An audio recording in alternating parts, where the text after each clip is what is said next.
Hello class. Today we will take up income elasticity of demand. Now, income elasticity of demand, it measures the degree of responsiveness of the quantity demanded of a commodity to a change in income of the consumer. So here we are studying that how or what is the response of the quantity demanded when the income of the consumer changes. Now, the formula is here this is Y refers to income and this is elasticity. So, this is income elasticity of demand. This is percentage change in quantity demanded divided by percentage change in income. Now, before we proceed further, numericals on this particular topic will not be asked. Numerical will be asked only on price elasticity method. So you're not to worry about the numericals on this method. Now, we have studied the factors affecting demand, out of which one factor was income. So depending on the types of goods, the income elasticity of demand is referred. Now, income percentage change in quantity demanded due to percentage change in income. If a rise in income leads to increase in demand for the commodity, such type of goods are called as normal goods. So, normal goods will have positive income elasticity of demand. So, what type of goods will have positive price income elasticity? The normal goods will have positive income elasticity of demand.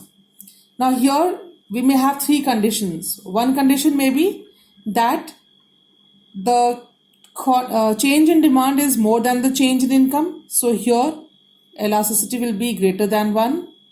The change in demand or the percentage change in demand may be less than the percentage change in income. So here it will be less than 1. And when the proportionate change in demand is equal to the proportionate change in income, it is called as the unitary elastic demand. So, positive income elasticity of demand is found in normal goods. Then we get negative income elasticity.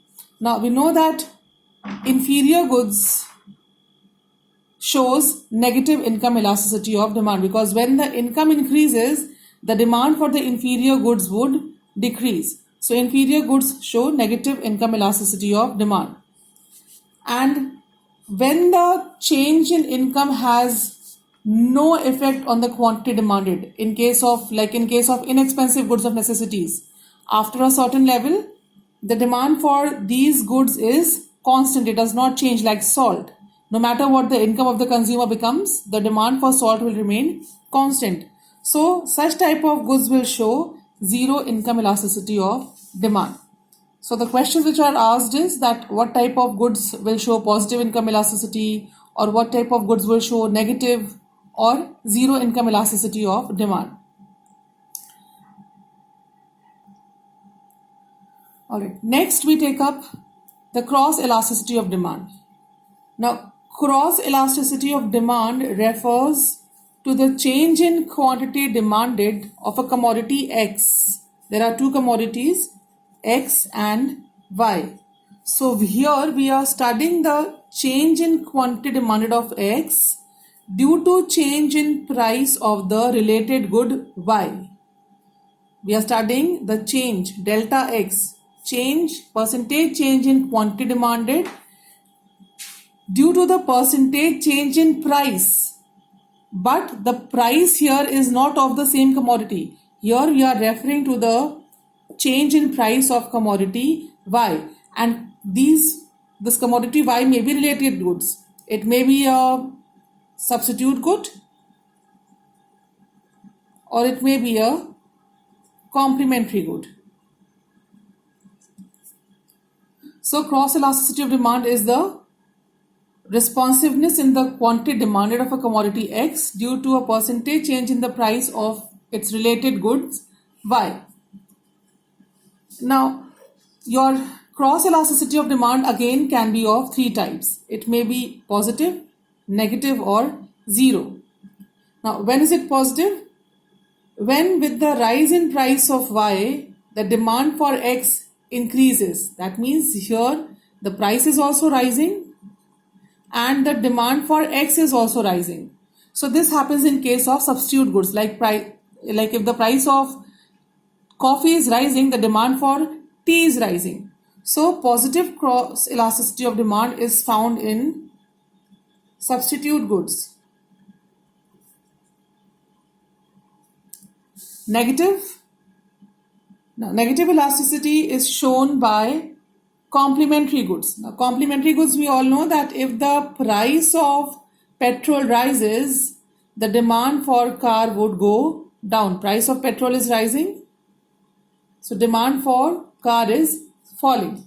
So this shows negative cross elasticity of demand. So complementary goods show negative cross elasticity of demand, and zero cross elasticity of demand is shown by unrelated goods. Unrelated goods like car and sugar. Are these related in any way? No. So unrelated goods show zero cross elasticity of demand. This question may be asked that what type of goods will show zero cross elasticity of demand? So the answer is unrelated goods. And with this topic, the chapter elasticity of demand is over. You note that the numerical questions will be based only on the price elasticity method, that to the percentage method. Next video will start a new chapter. Till then, stay safe and take care. Thank you.